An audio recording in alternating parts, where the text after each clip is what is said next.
Sur quel levier faut-il actionner pour mettre fin au discours haineux et la radicalisation? C'est la principale question soulevée lors d'un symposium national débuté ce matin dans la capitale burkinabé. Les participants à cette concertation sont venus des milieux coutumiers et religieux. L'ouverture des travaux à suivre dans quelques instants. Dans ce journal, nous serons dans la forêt du Vieux. Yacouba Sawadgo récemment désigné champion de la terre, une nouvelle distinction qui intervient au moment où l'intéressé vit une dure réalité. Le grand défenseur de l'environnement assiste à impuissant à tout genre de menaces sur son exploitation, fruit d'un combat mené depuis une quarantaine d'années. Vous entendrez son cri de cœur dans le dossier de ce 20h. Et puis en Côte d'Ivoire, le dialogue politique est suspendu entre le pouvoir et l'opposition. Les pourparlers concernés, surtout la tenue des élections législatives en mars prochain. Des détails à suivre dans les derniers instants de ce journal. Mesdames, Messieurs, bonsoir. Merci de nous suivre. Pour commencer, je vous donne lecture de ce décret qui vient juste de nous parvenir. Le président du FASO, président du Conseil des ministres, a vu la Constitution, vu le décret numéro 2019-004 presse du 21 janvier 2019 portant nomination du Premier ministre, vu le décret numéro 2019-0042 presse PM du 24 janvier 2019 portant composition du gouvernement, vu la lettre de démission numéro 2020-2378 PM du 28 décembre 2020 portant démission du Premier ministre et de son gouvernement, décrète article 1, il est mis fin aux fonctions du Premier ministre. Article 2, le gouvernement est dissous. Article 3, les secrétaires généraux des départements ministériels assurent l'expédition des affaires courantes. Article 4, le présent décret sera publié au journal officiel du FASO, Ouagadougou, le 30 décembre 2020 et c'est signé Rochmar Christian Kabouri. Ouagadougou abrite depuis ce matin un symposium national sur la lutte contre les discours de haine et la radicalisation. C'est une concertation qui devra déboucher sur des recommandations pour une meilleure promotion de la paix et de la cohésion sociale au Burkina. Prennent part à ce symposium des coutumiers et des représentants de différentes religions. Amadou Ilboudo et Draman Guinée. Notre Père, leader religieux et coutumier au chevet de la paix au Burkina. Un symposium national contre les discours haineux et la radicalisation. C'est une journée de réflexion pour identifier les actions urgentes à mettre en œuvre pour sauver le vivre ensemble au Burkina. Ils vont réfléchir tout au long de cette journée pour nous faire sortir des idées et surtout un plan d'action à mettre en œuvre que le gouvernement va tout mettre en œuvre pour essayer de lutter contre le radicalisme et les discours haineux au niveau du pays. Discours courtois et rassembleurs auprès des populations, des communications vont y revenir à l'attention de ces leaders religieux et d'opinion. Un rappel de plus pour la paix entre co-religionnaires et entre populations. C'est pas juste la parole, c'est un comportement humain d'abord, parce que il y a un comportement verbal et non verbal. Vous avez sûrement constaté ça ce matin avec moi. Et je pense que les gens doivent se tolérer entre eux. Nous pensons qu'aujourd'hui, ensemble, si nous travaillons dans la vérité, nous arriverons effectivement à trouver des débuts de solutions, pour permettre à tous les Burkinabés de vivre en frères. Nous devons nous comprendre, nous devons donc, en tout cas dans notre vie de tous les jours, nous entendre et cohabiter en tout cas pacifiquement. C'est ce que l'islam nous enseigne. Sois en paix avec tous les hommes. Je pense que ce message-là est celui qui nous a guidés et qui nous guidera afin que véritablement, s'il y avait encore des bribes de messages haineux dans le langage donc, des évangéliques, que cela disparaisse à jamais. C'est le deuxième symposium de ce genre depuis 2019, tenu pour stimuler l'engagement des leaders contre les discours haineux et la radicalisation. À leur tour, ils doivent prêcher le bon message dans leurs différents ministères. Dans l'actualité ce soir, des députés de la 7e législature ont été conviés ce 30 décembre dans les locaux de l'Assemblée nationale pour recevoir la reconnaissance de la nation burkinabé. Ils sont au nombre de 85 à recevoir la médaille d'officier de l'ordre de l'étalon. C'est une première dans l'histoire de l'Assemblée nationale burkinabé et c'est l'aboutissement d'une démarche de son président Alassane Bala Sakandé. Le compte rendu de la cérémonie avec Rasmani Zoundi et Sébastien Zongo. 85 députés, dont 12 femmes, sortant de la 7e législature, tous distingués au grade d'officier de l'ordre de l'étalon. Une reconnaissance pour service rendu à la nation. C'était un geste d'encouragement. Si quelqu'un t'encourage quand même, on lui dit merci. On remercie l'État et le président de Faso. On le remercie beaucoup. Beaucoup de joie et beaucoup d'entente aussi. Parce que ça ne voudrait pas dire qu'il faut dormir sur les lauriers. C'est une invite à mieux, à faire davantage.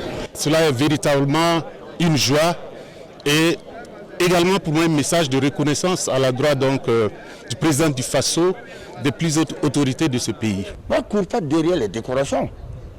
Mais aujourd'hui, on me dit qu'on a décoré tous les députés. Je ne pouvais pas refuser non plus. Si je refuse, il va dire voilà, c'est le Michel là qui n'aime pas les décorations. Alors que non, moi je peux proposer la décoration. C'est maintenant on fait un truc en bloc avec tous les députés. Bon, je crois que je suis assez intelligent pour lire entre les lignes, quoi. Cette reconnaissance de la nation à ses élus est l'aboutissement d'un plaidoyer de l'Assemblée nationale auprès de la présidence du Faso et de la grande chancellerie des ordres burkinabés.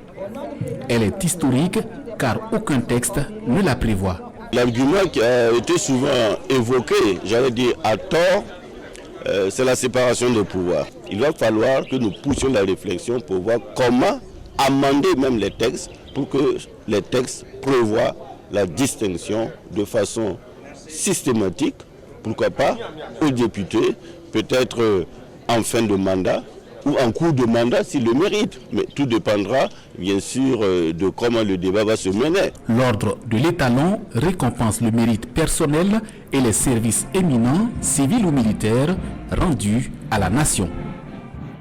Vous l'avez vu dans les images précédentes, c'est au moment où le fondateur du Parti pour la Renaissance nationale, Laurent Gbagbo, reçoit sa décoration que l'on apprend la démission en bloc du bureau exécutif de ce parti. Selon la lettre du président du parti, cette démission est motivée par la contre-performance historique du parent lors du dernier scrutin législatif. Cette question à présent, comment adapter les procédures de passation des marchés publics au contexte sécuritaire et à la pandémie du Covid-19? Pour trouver réponse à cette question, les contrôleurs financiers du Burkina se sont retrouvés à Tinkodogo pour un forum. Après 3 jours de travaux, ils sont parvenus à des recommandations que nous découvrons avec Konsun Koulibaly et Tanga Kafando. À ce 28e forum du contrôleur financier du Burkina, il est question de réfléchir sur les mécanismes juridiques permettant l'allègement du contrôle a priori dans les procédures de passation des marchés publics.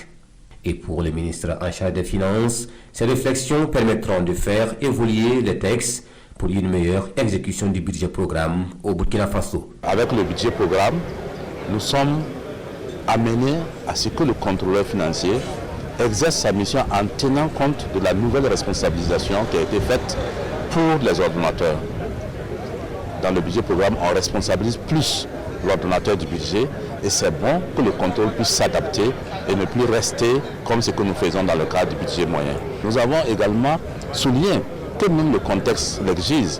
Lorsque vous regardez par exemple les questions sécuritaires, lorsque vous regardez la Covid, ce sont des urgences qui sont là, qui font qu'on ne peut plus mener le contrôle tel qu'on le menait dans certaines régions. Nous sommes dans l'ère de la digitalisation. Il faut que nous allégions, qu'il n'y ait plus trop de paperasse, mais qu'on puisse dématérialiser un certain nombre de pièces. Les échanges ont porté sur les plans d'engagement des dépenses, la procédure de contractualisation des accords cadres et le code d'éthique et de déontologie du contrôleur financier. Et après 72 heures de réflexion, les contrôleurs financiers sont parvenus à des recommandations. Il s'agit entre autres d'accorder beaucoup plus d'attention à leur rôle de conseiller financier et d'accompagner donc les gestionnaires pour plus de performance dans la réalisation des objectifs qui leur sont assignés. Ce forum qui se tient au dernier mois de l'année a été l'occasion pour les contrôleurs financiers de décerner des attestations de reconnaissance aux agents admis à la retraite. Dans la région de l'Est, c'est un bilan satisfaisant pour l'association pour la promotion et le développement du Goulmou. La dite association a conduit avec succès un projet sur la promotion des droits des femmes et la réduction des violences basées sur le genre. Les acquis engrangés dans la mise en œuvre de ce projet ont été présentés au cours d'une cérémonie à Fada. On en sait plus avec Amidou Lankwande et Rasmata Ouedraogo.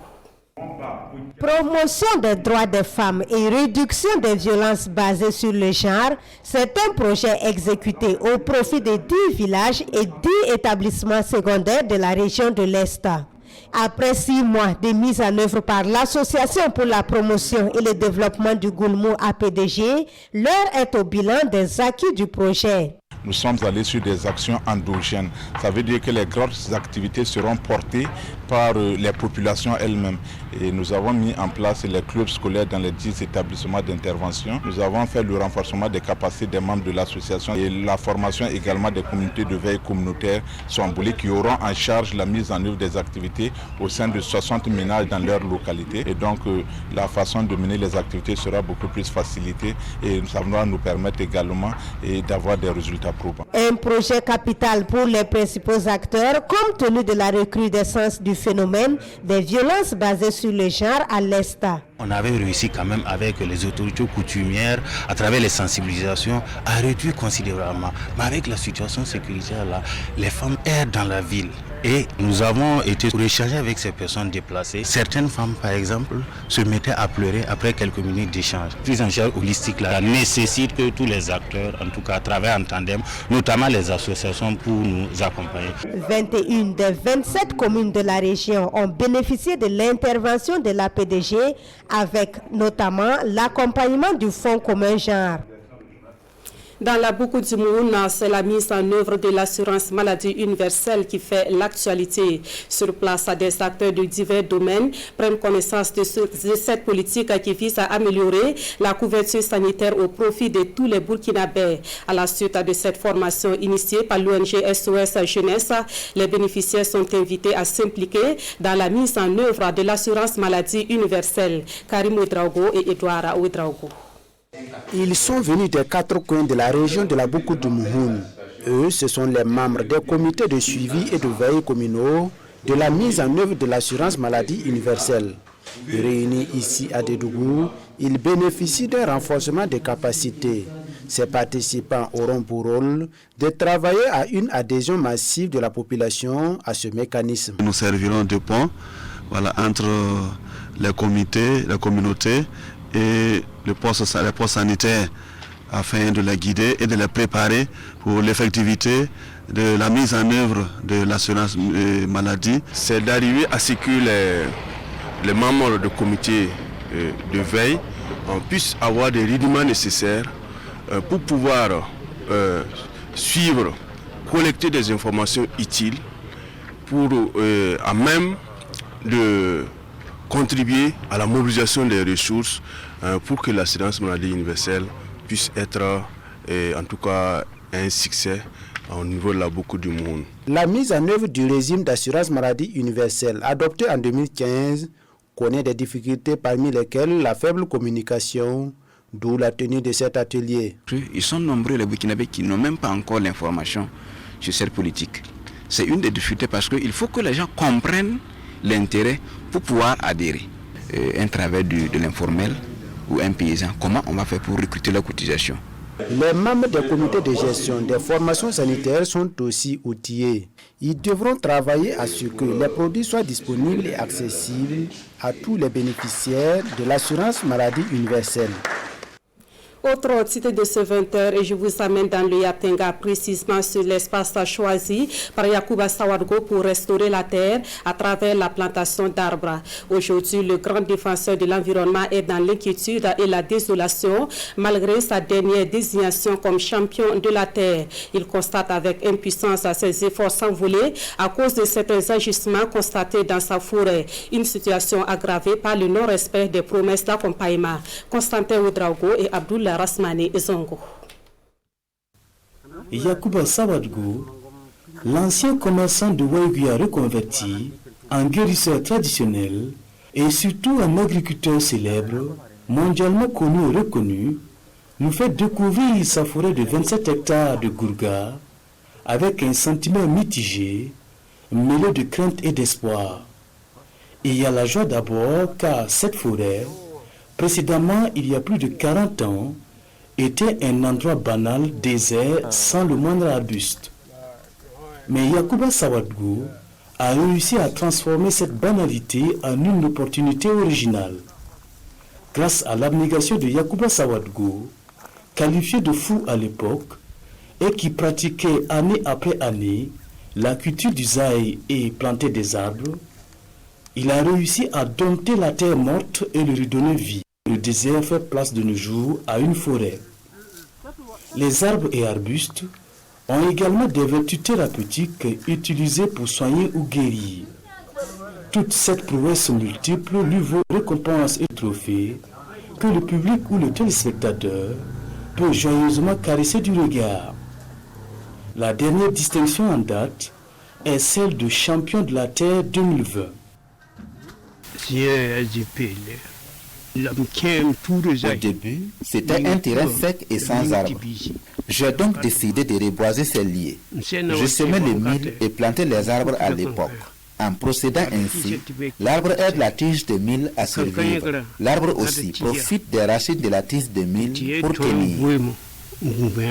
Quant à l'amertume ou au désespoir, Yacouba Sawadgo assiste impuissant à la disparition progressive de sa forêt. À l'absence de clôture s'ajoutent les incidents tels les feux de brousse, le morcellement illégal et le monnayage de tout ou partie de la forêt par des intouchables entre guillemets. Certains ont même borné des parcelles et d'autres ont construit au grand désarroi de Yacouba Sawadgo. Il en appelle donc à qui de droit avant qu'il ne soit trop tard.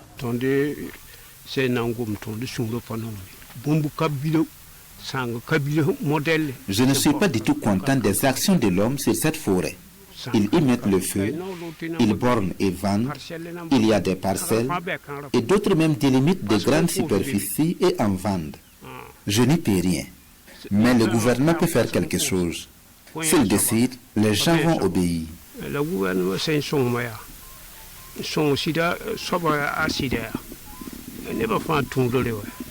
Un cri de cœur peut en dissimuler un autre.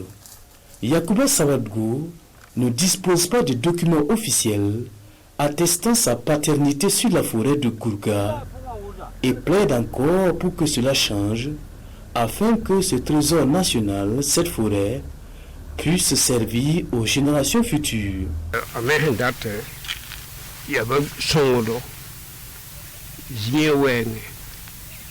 Je veux de l'aide pour avoir les documents. Ce que je connais, c'est comment planter un arbre et comment entretenir l'environnement. En matière de documents, je n'ai aucune connaissance. Ça relève de l'autorité.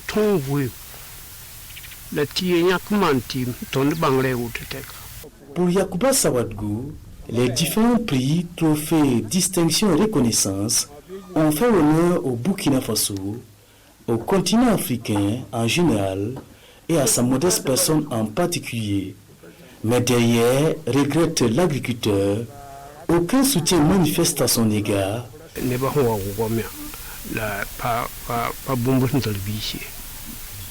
Beaucoup de gens ont promis, mais rien de concret. Il faut joindre l'acte à la parole. Né en 1946, l'agriculteur Yacouba Sawadgo, le champion de la Terre 2020, en appelle à certains champions de promesses d'être plutôt des champions d'actes ou d'actions afin que la terre et le couvert végétal puissent survivre aux générations futures. Espérons que le cri de cœur de Yacouba Sawadgo soit entendu. Par qui de droit, je reprends pour vous ce décret avant de poursuivre. Le président du FASO, président du Conseil des ministres, vu la Constitution, vu le décret numéro 2019-004 presse du 21 janvier 2019 portant nomination du Premier ministre, vu le décret numéro 2019-0042 presse PM du 24 janvier 2019 portant composition du gouvernement, Vu la lettre de démission numéro 2020-2378 PM du 28 décembre 2020 portant démission du Premier ministre et de son gouvernement, décrète article 1, il est mis fin aux fonctions du Premier ministre. Article 2, le gouvernement est dissous. Article 3, les secrétaires généraux des départements ministériels assurent l'expédition des affaires courantes. Article 4, le présent décret sera publié au journal officiel du Faso, Ouagadougou, le 30 décembre 2020, signé Rochmar Christian Kabouri.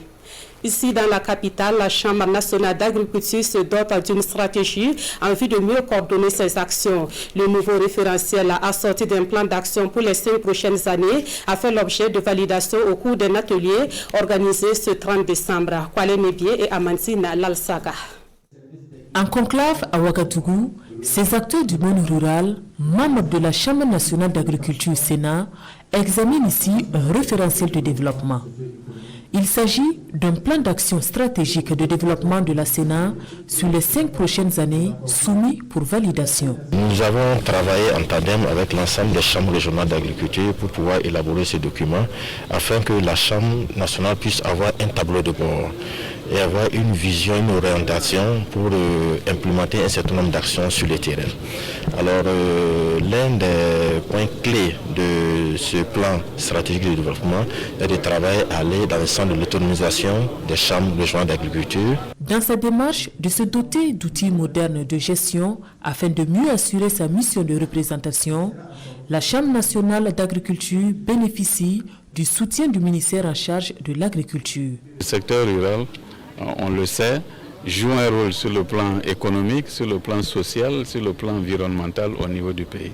Donc avoir une Chambre nationale d'agriculture forte, qui est autonome, qui mobilise des ressources, qui appuie les producteurs et qui appuie les différents acteurs du secteur rural, c'est très important. Avec cet instrument de pilotage et d'orientation 2020-2025, la Chambre nationale d'agriculture, selon son président, se positionne comme une institution plus forte et plus performante, avec en point de mire la contribution à la professionnalisation des acteurs du monde rural et à l'amélioration de la sécurité alimentaire au Burkina.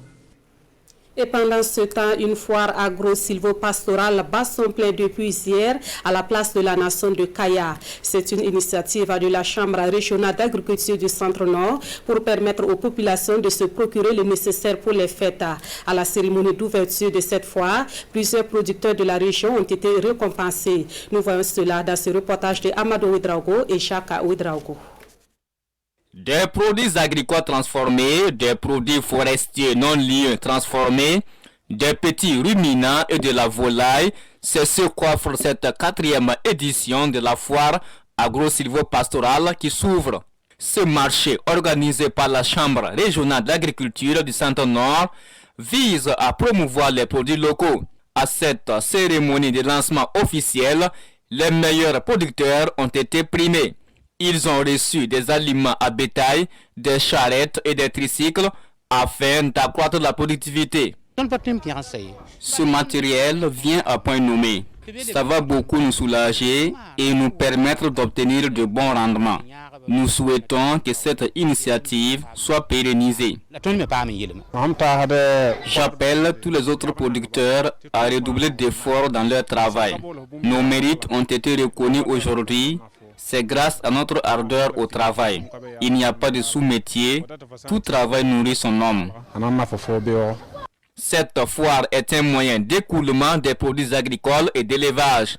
Elle va aussi permettre aux populations de Kaya de faire de bonnes affaires à l'orée des fêtes de fin d'année. Un pari réussi pour les organisateurs.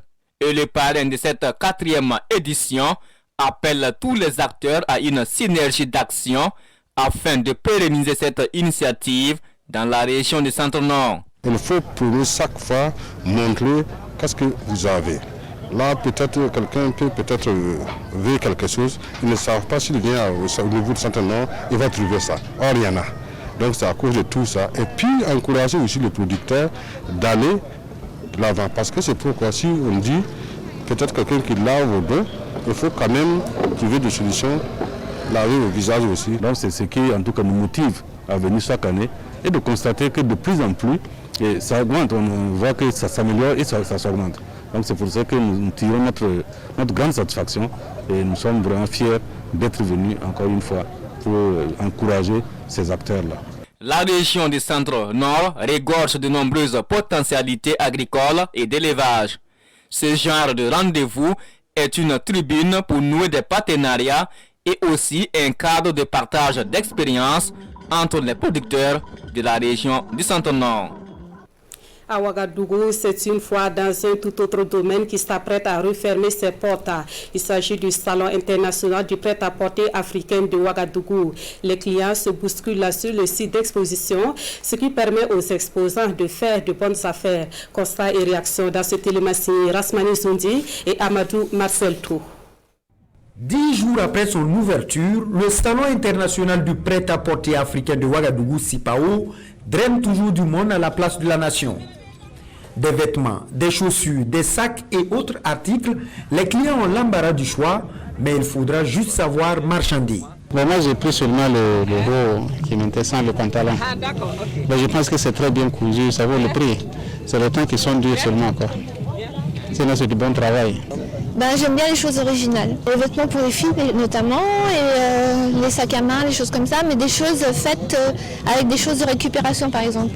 En tant que consommateur du produit local, je peux vous dire que j'ai trouvé plus que mon compte parce que je me suis quand même refait la valise des chemises et autres. J'avoue que ce qu'on a vu, c'est vraiment made in Burkina et c'est la classe. C'est vraiment bien fait.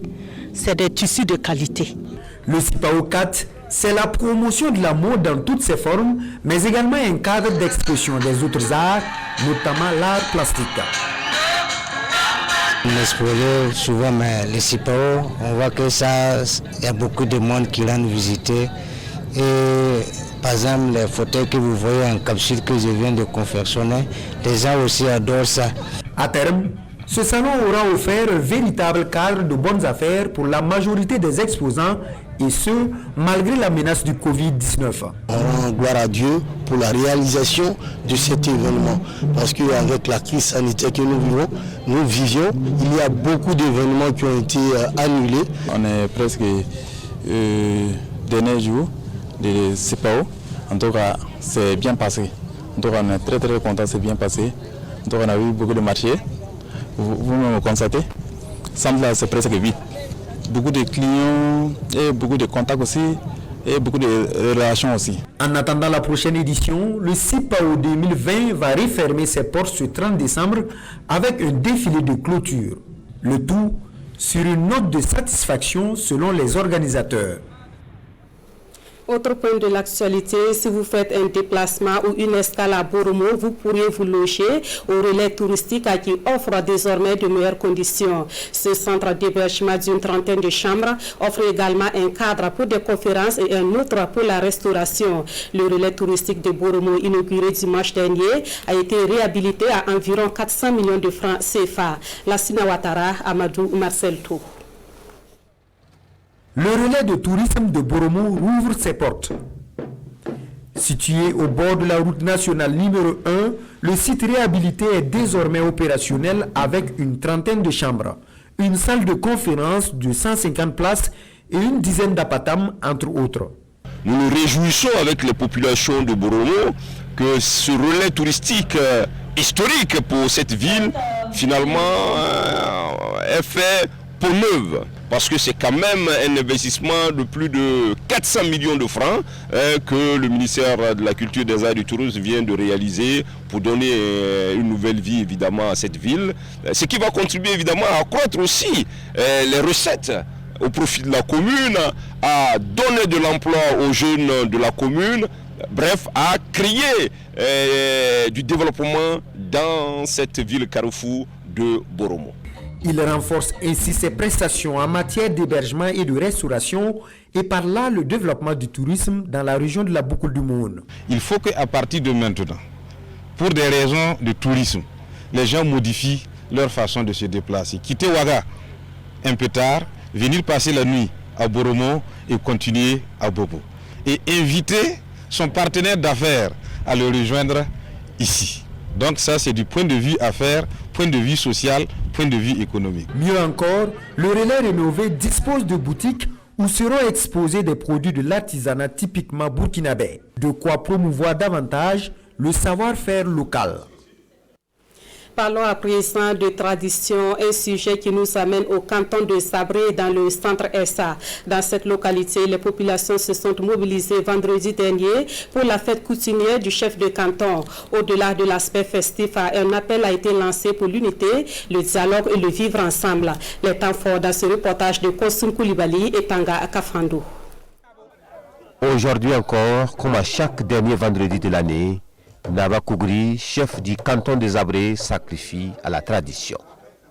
La fête coutumière, Brida en langue bissa, est une occasion de témoigner la reconnaissance de toute la population du canton à Dieu au moment des ancêtres pour la protection et la bonne pluviométrie dont elles ont bénéficié et leur encore confier l'année qui va commencer. Tous les matins, ce sont les différentes communautés qui, par petits groupes, viennent saluer le chef et lui présenter leurs vœux. Dans la soirée, c'est le grand rassemblement pour le grand rituel. Accompagné par la population, le chef quitte le palais royal et emprunte un itinéraire. Ici, seuls les initiés savent pourquoi et le sens des pas et de la gestuelle tout au long de ce déplacement. Puis, le chef revient à la cour. Il doit s'asseoir sur cet autel avant de s'éclipser. Fin des rituels. Brida signifie l'appel. C'est un appel au rassemblement pour échanger, pour dialoguer. Et nous échangeons sur le bilan de la saison écoulée et nous projetons avec l'ensemble de la population sur la prochaine saison. C'est également l'occasion de prôner le dialogue en toutes circonstances, car c'est le dialogue qui apporte la paix et le vivre ensemble, et c'est le dialogue qui peut nous amener au développement. La Brida, c'est aussi des moments de réjouissance. Plusieurs troupes de la localité sont venues agrémenter la journée en attendant le grand concert prévu dans la soirée.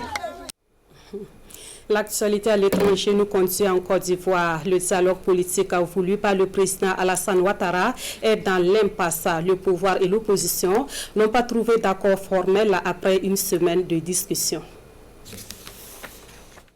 Une semaine de pourparlers n'y auront rien fait. En Côte d'Ivoire, c'est sans accord qu'opposition et pouvoir ont quitté la table des négociations. Henri Konan Bédié et le président Alassane Ouattara ne se sont pas entendus sur les législatives de mars prochain. L'opposition exige notamment la libération des leaders politiques emprisonnés, à l'image de Pascal Affi-N'Guessan.